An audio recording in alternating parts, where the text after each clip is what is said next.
Press এবং মিডিয়াকে। আজকের এই ঘটনাটি আমাদের কাছে অত্যন্ত অনাকাঙ্ক্ষিত, দুঃখজনক এবং লজ্জাজনক। প্রশাসন কর্তৃক আমাদের আজকের জেলা বিএনপি নেতৃবৃন্দের সাথে যে দুষ্ট আচরণ করেছে, এটা আমরা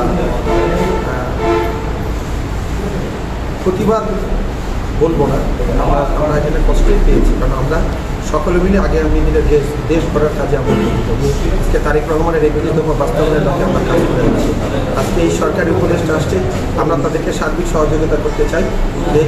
দেশে আজকে যে একটি ক্লান্তিকাল পার হয়ে আগামী দিনের নতুন সূর্য আমরা দেখতে চাই, যার আলোকে আমরা সবাই কাঁধে কাঁধ মিলে কাজ করতে চাই। কিন্তু প্রশাসন কর্তৃক আজকের এই আচরণ সত্যি আবার বলে আমাদের জন্য অত্যন্ত লজ্জাজনক এবং দুঃখজনক। এই অনাকাঙ্ক্ষিত ঘটনা আগামী দিনে না ঘটে প্রশাসনের সকল কর্মকর্তার কাছে আমরা জেলা বিএনপির উদাহরণ আহ্বান রাখবে, শুধু রাজনৈতিক নেতৃবৃন্দ নয়, সকল মানুষের সাথে যেন এরকম অনাকাঙ্ক্ষিত, এরকম দুঃখজনক, লজ্জাজনক ঘটনা যেন আগামী দিনে না ঘটে। আমরা আগামী দিনের স্বপ্ন, দেশ গড়ার স্বপ্ন নিয়ে আমরা পথ চলতে চাই।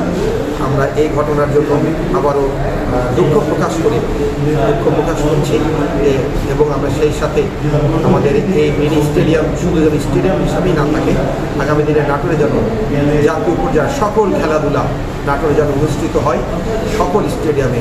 আমি এই আহ্বান রেখে শেষ করছি। ধন্যবাদ।